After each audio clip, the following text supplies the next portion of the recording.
ప్రస్తుతం రేవంత్ రెడ్డి గారి పరిపాలనా విధానం ఎట్లా అనిపిస్తుంది? బానే ఉంది. ఈసారి అయితే బానే బెటర్ అనిపిస్తుంది. కేసీఆర్ కంటే కొంచెం బెటరే ఉంది. కానీ రేవంత్ ఈ 10 మంత్స్ లో అయితే ఒక హైడ్రా అయితే చాలా సూపర్. ఆ, చాలా సూపర్ అంటే అది. ఈ హైడ్రా సిస్టమ్ వల్ల చాలా మంది మధ్యకారులు అందరూ కూడా ఇది లబ్ధి మధ్యతరగతి పొందలేదు. వాళ్ళకైతే ఏం లేదు. ఉన్న వాళ్ళది మాత్రం తీసేస్తున్నాడు ఆస్తులు. దాని వల్ల గుడ్విల్. అంటే సామాన్యుడు ఎప్పుడైనా సరే ఇంటికలా ఒకటి ఉంటుంది. ఆ. రియల్ ఎస్టేట్ లో కొంచెం ప్లేస్ తీసుకొని వెళ్ళి కట్టుకున్న వాళ్ళకి కూడా లేకుండా చేస్తున్నాడు కదా. ఆవ్. సో వాళ్ళకి ఇబ్బంది కలుగుతుంది కదా మరి. వాళ్ళకి ఇబ్బంది ఏంది, ఉన్న వాళ్ళతోనే తీసేస్తున్నారు కదా.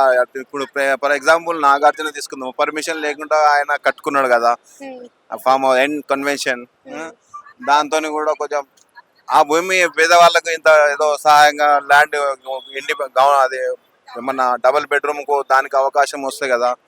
దానికి కూడా ఆ ప్లేస్ యూజ్ చేసుకోవచ్చు కదా. ఇప్పుడు సొంత అన్న చూడకుండా కూడా ఆయన బాగానే చేసిండు కదా, సొంత అన్న అంటే చూసుకోకుండా. రేవంత్ రెడ్డి చెప్పేది ఒకటి చేసేది ఒకటి, చెప్పేదాంట్లో చేసేది ఉండదు అని అంటారు కదా, మీరు ఏమంటారు? చెప్పేది చేస్తున్నాడు ఆయన, చెప్పేది ఒకటి చేసేది ఒకటి కాదు. ఆయన మనసులో ఆయన ముందే బీఆర్ఏ, ఆయన ఆర్ఎస్ఎస్ చాలా మంచి క్యాండిడేట్, అట్లేం లేదు.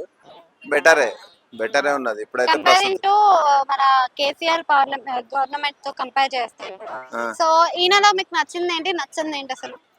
ఇక నచ్చిందంటే అన్ని బాగానే చేస్తున్నాడు కదా. ఇప్పుడు ఉచిత గ్యాస్లు, మన 500 గ్యాస్ ఒకటి బాగానే ఉంది. ఇప్పుడు లేడీస్ కు ఫ్రీ బస్ అది కూడా చాలా బాగుంది.